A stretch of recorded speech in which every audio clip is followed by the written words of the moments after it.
এসব কি হবে? আরে এই তো তোমার ও বাড়িতে যাওয়ার উপায়। গানের টিচার হিসেবে তুমি চৌধুরী বাড়িতে যাবে। অবশ্যই এইগুলো পরে তুমি ছদ্মবেশেও বাড়িতে যাবে।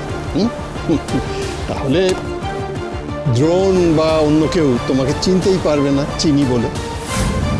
কিন্তু তোমার দেখা হয়ে যাবে যে তোমার মেয়ে ওই বাড়িতে আছে কিনা। বাহ, বেশ ভালো উপায় বার করেছেন তো। বেশ, এগুলো আমাকে দিন, আমি সেজে নিচ্ছি। এই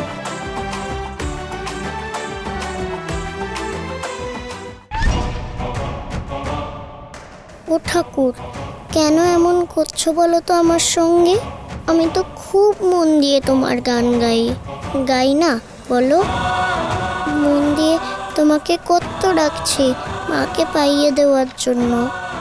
কেন মাকে খুঁজে দিচ্ছ না? কম্পিটিশনে আমার গান শুনে যেন আমার মা ছুটতে চলে আসে আমার কাছে। এইটুকু তো করো তুমি, কেন আমার কথা শুনছো না তুমি ঠাকুর?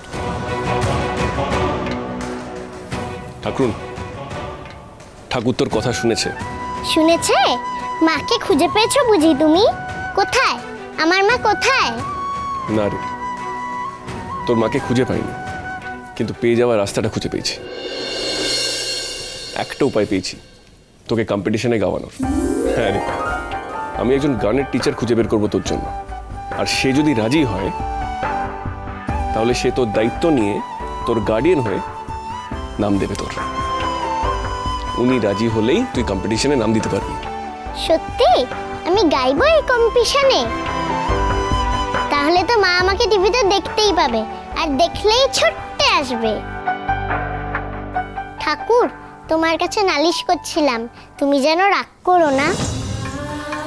আমি তো জানতাম না যে তুমি তলে তলে মস্ত ডাক্তারবাবুকে এত ভালো রাস্তা পাইয়ে দিয়েছো। আমায় মাফ করে দিও তুমি ঠাকুর, ঠিক আছে? তা সেই গানের টিচার কখন আসবে গো? আমি ঠিক করলেই রাজি হবে বলো? হবে।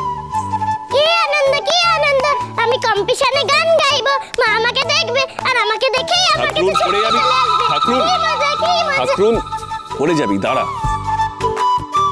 ও মস্ত ডাক্তার বাবু, তুমি কি ভালো গো, ঠিক একটা উপায় খুঁজে বের করেছো।